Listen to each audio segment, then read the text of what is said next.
within situation analysis, we got a set of some steps which can be used to conduct an environment or situation analysis.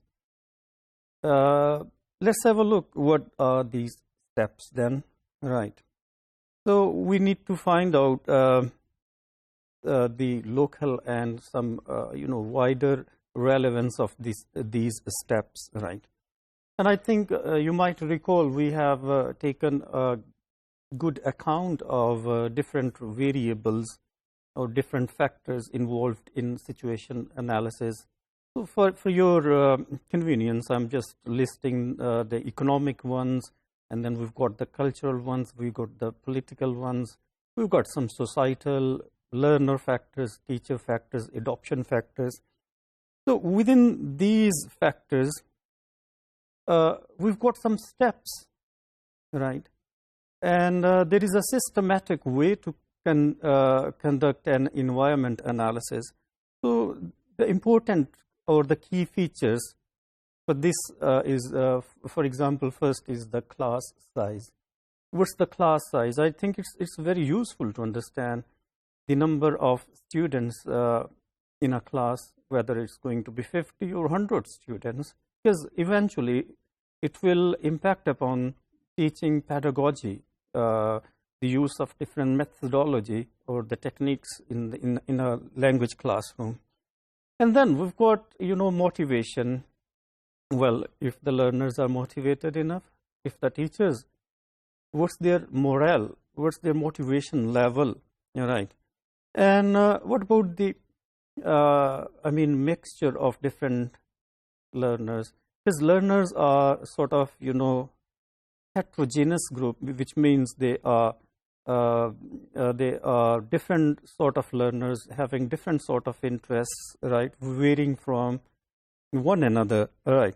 So we've got some for these. We've got some special goals when we are conducting situation analysis or environment analysis.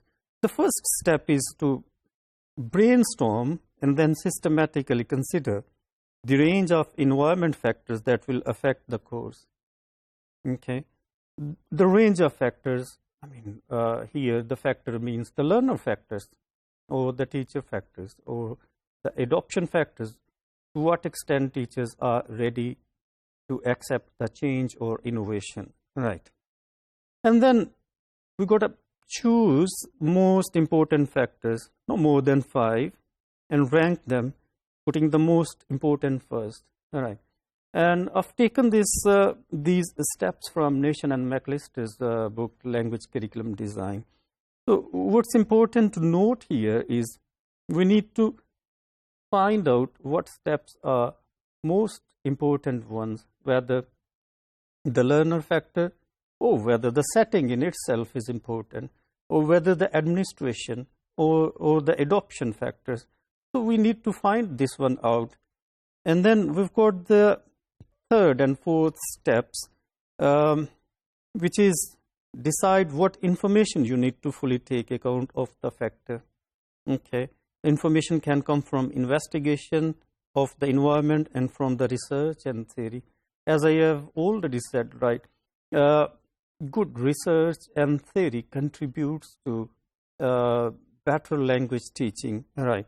In other words, a better language teaching, if it's informed by recent research and theory, it can facilitate maximum learning in the classroom. So we must take into account and where this information will come from. Obviously, we might conduct consultation with teachers, or we might gather this information through surveys or interviews or questionnaires, right? And then we've got the fourth one, which is consider the effects of each factor on the design of the course. So it's a sort of a systematic approach. Not to see environment analysis and its associated factors in isolation, rather they are very much interlinked or intertwined, and they depend upon each other, right? And then the steps number 5 is just to repeat steps 1, 2, and 3, and 4 again.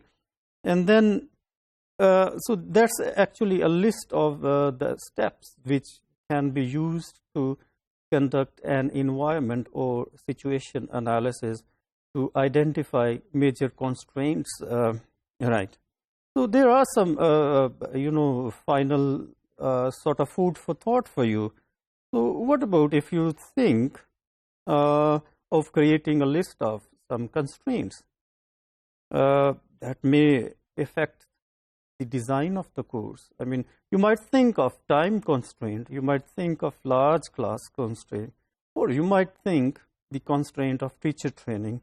So I think this is important. And then you can also, I would like to encourage you to think about, some important constraints amongst these constraints, and then examine why a particular constraint is important one and why it needs more attention as compared to other constraints.